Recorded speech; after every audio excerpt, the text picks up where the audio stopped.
So when Romy Camargo was shot, by all accounts, when people look back on it, they say it was a miracle that he came off the battlefield alive. My friend Romy Camargo, former Green Beret, several years ago operating in southern Afghanistan, was ambushed along with his Special Forces team.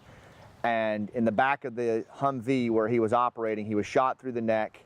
He fell into the vehicle and he was bleeding out.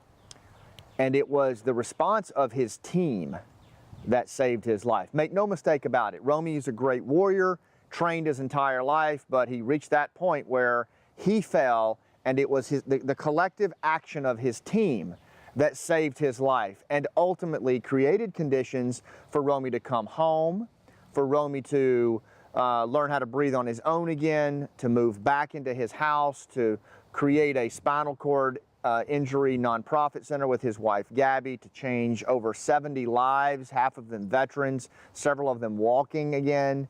All of this you can walk it back to. I could go on a whiteboard, which I love to do, by the way, and I could show you the evolution of Romy's journey into his goals that he's achieved now because of the actions of a team.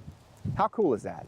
And I'm gonna tell you something else. I could do that for just about most of the people that I coach, most of the high performers, the thousands of high performers that I've coached over the years who achieve amazing things based on the performance of their team. And so for the month of March, now that we are 3 months into 2018, moving towards your goals, that toast that you want to have in 2018, remember that you want to have with your significant other about what you achieved. You know, in January, we went into mindset. Last month, we went into the deep work to fulfill on that mindset. And now we're talking about the power of team. And the monthly theme here is no one wins alone. You know, there's no way that Romy could have come out of that valley on his own without his team. And that's true for your life too. I'd like you to remember that metaphor for your life. No matter how talented you are, no matter how dedicated you are, how great your plan is, how wonderful your skills are, no one wins alone. Eventually, someone's going to roll a grenade in the room with you, and if you don't have a strong team, you're going to go down, right? It may go down. You may go down with self-sabotage. You may go down just simply because people don't follow you. But having that team that has your back and collectively moves towards the shared vision is absolutely essential. And so this month, we're talking about no one wins alone. For this week's theme that's going to feed into that at a subcomponent level, we're going to start with the power of team, right? What is it that made Romy's team so powerful? Why does that work? Why as humans are we drawn to teams? Well, the reality is we sit at the top of the food chain, you know, after hundreds of thousands of years of being around polar bears and sharks. How is that possible when we don't have fur or fangs or claws, but yet we sit at the top of the food chain? It's largely because of our ability to group, to form teams, right, and go back to back and overcome the things that Mother Nature throws at us. We are wired for teaming. Serotonin, oxytocin, even cortisol course through our bodies to promote positive and negative behaviors around teaming, grouping. It's how we're wired. We are social creatures. So even at work, like when you go into the office or you go into a mixer for the first time and everybody's doing that proverbial kabuki dance butt sniffing, yeah, that's teaming going on. You're looking to see who's a friend, who's a foe. Can I trust this person? Can I work with this person? And it's a million years of biological wiring in your body that's going on. Why am I telling you this? Because as a rooftop leader, we move instinct into skill. We all instinctively seek out teammates, instinctively. But I want you to do it with cognizant skill. I want you to appreciate and understand the power of team. So the next time you catch yourself becoming a martyr, oh, I'll do it because it needs to be done, or a sufferer for the big cause, right? You're not hurting anybody but yourself and the people you're trying to serve, because teams are necessary for humans to fulfill on high performance. I'll say that again. Teams are necessary for you to fulfill on the high performance objectives you have for 2018. It has to be there. We're wired for it, and building teams is a natural act. But right now, let's pull this apart a little bit more and let's talk about the power of team and what you can do with your knowledge of team to really set yourself up for success. The first thing, the homework I'm going to give you for this week is very simple.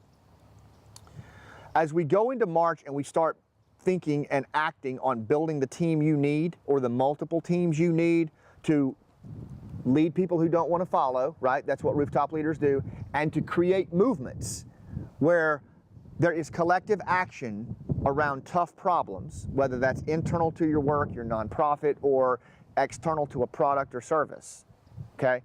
To do that, we need strong teams. So let's start to evaluate the teams that we have now. That's your homework for this week.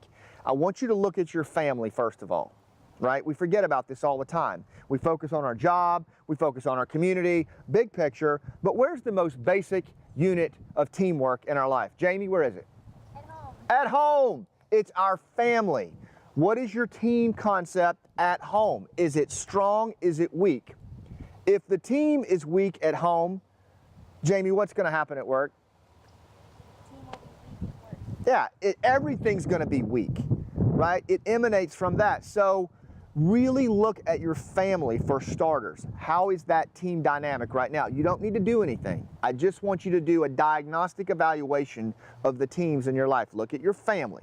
Next, I want you to look at your work. If you own a business, if you're in the military, right? If you're coming out of the military into the new world, like if you have a nonprofit, what does that team dynamic look like? You know, I'm working with several corporate organizations right now at very high levels, and their team dynamic is very collectively challenged. They acknowledge it and they're working on it. But until you actually step back, take a breath, and look at your team, you won't know. So right now, look at your family for starters and assess the dynamic of the team. Is it strong? Is it tight? Do you have each other's back? Do you play positions for each other? Do you know what their goals and dreams are, right?